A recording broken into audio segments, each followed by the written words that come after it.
JBN, we keep you informed. I am Michelle Jones, and in the news, government reimposes SOEs in several parishes. The government has reimposed states of public emergency SOEs in several parishes.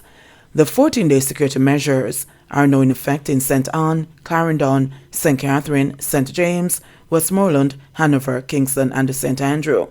In making the announcement earlier today, Prime Minister Andrew HOLNESS said that the SOEs are aimed at continuing to tame crime in those areas. This morning at midnight, His Excellency, the Governor-General, the Most Honourable Sir Patrick Allen, declared 2 states of public emergency. One in the entire parishes of St. Anne, Clarendon, St. Catherine, Kingston, and St. Andrew.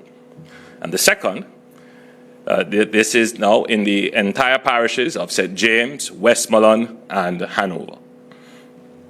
The government, after careful consideration and on the advice of the security chiefs, decided to notify the Governor-General that it was necessary and indeed appropriate to declare states of public emergency in the areas so described above. While we have had reasonable success in controlling the number of murders leading up to and during the Christmas season, the threat levels for ongoing gang conflicts, contract killings, organized robberies of businesses, hijacking of goods in transit, and various confidence scams that lead ultimately to the loss of life, spreading of fear, and depriving entire communities of their freedom to pursue their business and happiness. That threat level remains elevated and extensive in scale. You noted that last December, 127 murders were committed. Taking an annualized view, the Prime Minister said that this could mean a murder rate of 56 per 100,000, which he charged is way too high. He said after studying the trends and the data, the government acted to save lives and to preserve the freedoms of Jamaicans. HOLNESS maintained the government's defense of the use of SOEs, arguing that it is an important crime-fighting tool to save lives. 70 charged under new Firearms Act. Some 70 people have been charged under the new Firearms Act. Commissioner of Police Major General Anthony Anderson said that the 63 men and 7 women were charged between November 1 and December 20. Anderson, who was speaking at a media briefing at Jamaica House today, said the majority of those charged fall in the 16 to 30 age group. Penalties under the new Firearms Act range from 15 years to life imprisonment. A 2-week gun amnesty was instituted in November to allow persons to hand in illegal weapons to avoid significant sentences under the legislation. Anderson said he's looking forward to the new sentencing regime that will be imposed on those convicted under the new act. Wife dies after alleged beating by husband in Portmore. 50-year-old Paul Walker, a construction worker of Caymanas Gardens, Portmore, St. Catherine, has been charged with the murder of his wife, 44-year-old Nicola Walker. Reports from the Caymanas police are that about 9:30 p.m. on Sunday, November 6, 2022, Walker and his wife were at home when an argument developed between them. It is alleged that Walker kicked and punched his wife all over her body, causing swelling, bruises, and pain. The police were summoned, and on their arrival, Mrs. Walker was taken to the hospital, where she later succumbed, reportedly to injuries she had sustained. Walker was subsequently arrested and charged with murder. His court date is being finalized. Stephen Marley and the dancehall Queen Carleen mourning death of loved one. The family of Joseph Marley, otherwise called Joe Mercer, is mourning the sudden death of the reggae artist who passed away on Tuesday. Joe Mercer, the first Earl of Stephen Marley and grandson of Bob and Rita Marley, was also the nephew of dancehall Queen Carleen. Reports are that the musician, who was asthmatic, was found dead in a vehicle. He was living in the United States. He's my youngest sister's first child.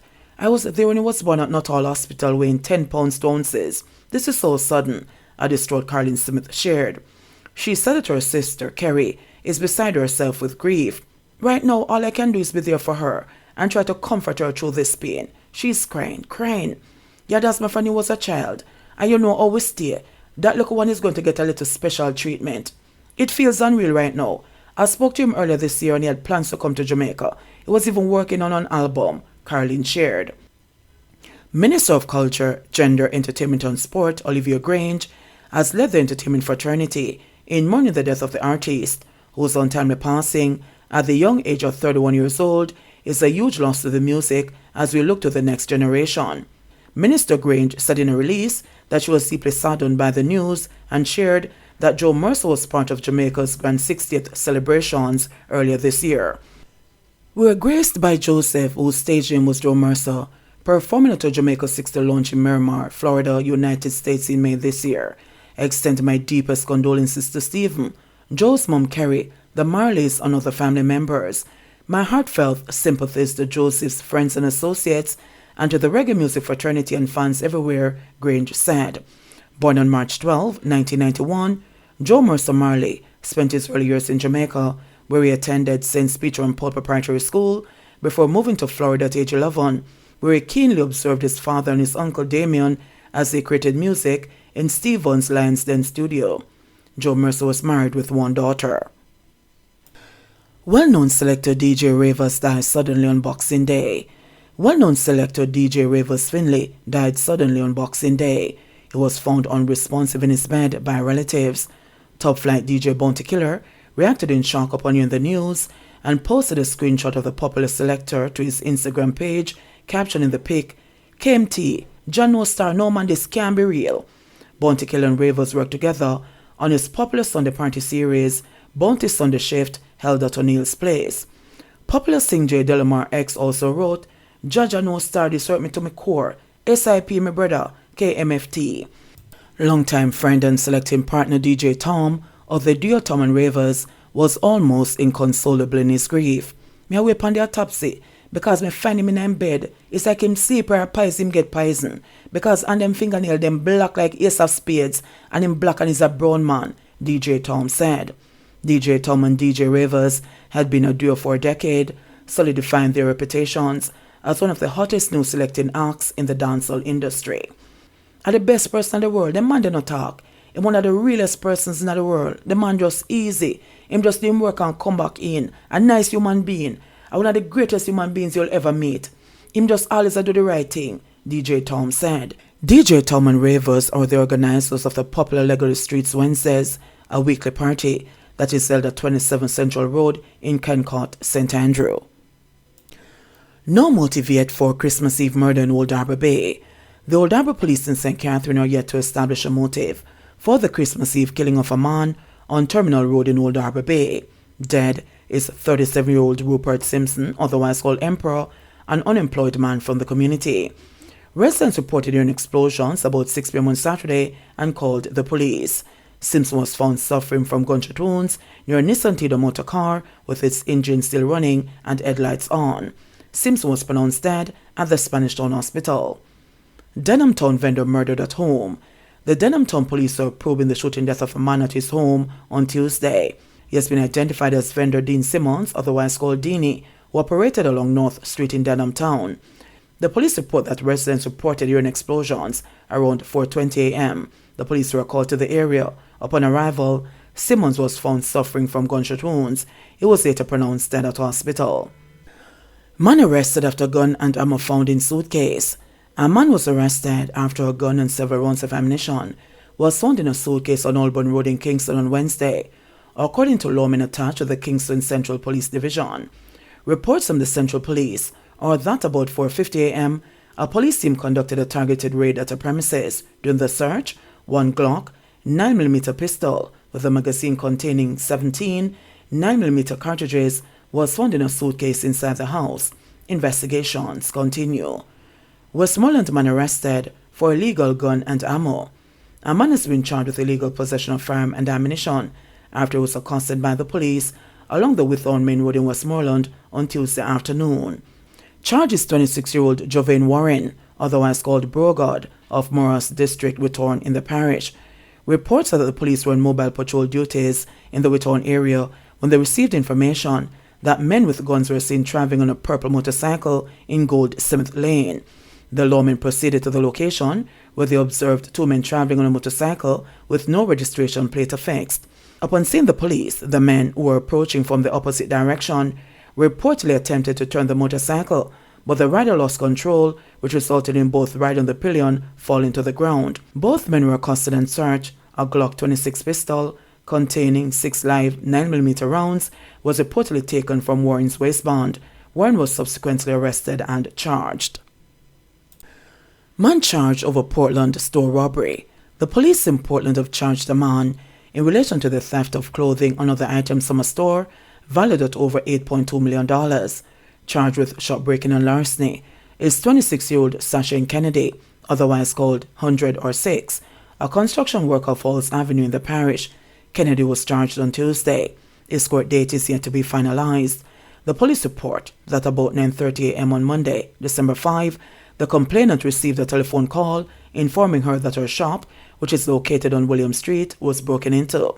The complainant then went to her business and discovered that clothing and shoes were missing. The value of stolen items is estimated at $8,254,500, according to the police. During the investigation, police tracked the stolen items to Kennedy, who was reportedly found with several items in his possession. He was subsequently charged. 33 new COVID cases recorded over 7 days. The Ministry of Health and Wellness is reporting that Jamaica recorded 33 new COVID-19 cases between December 20 and December 23.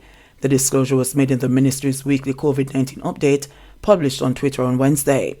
A total of 3 deaths were recorded over the period, bringing the overall coronavirus death toll in Jamaica to 3,464.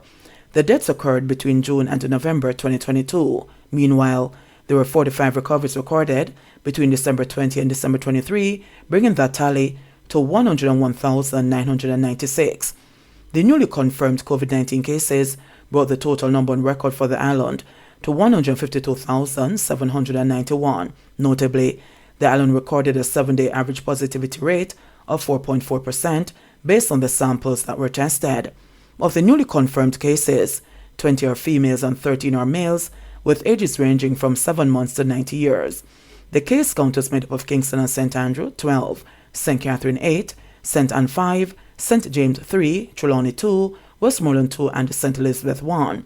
The Health Ministry provided no update on whether there were any persons hospitalized for the respiratory illness during the 7-day period. Overall, there are 81 active COVID-19 cases locally. JBN, we keep you informed. Please remember to subscribe, like, share, leave us a comment, and click the notification bell to receive our daily news items.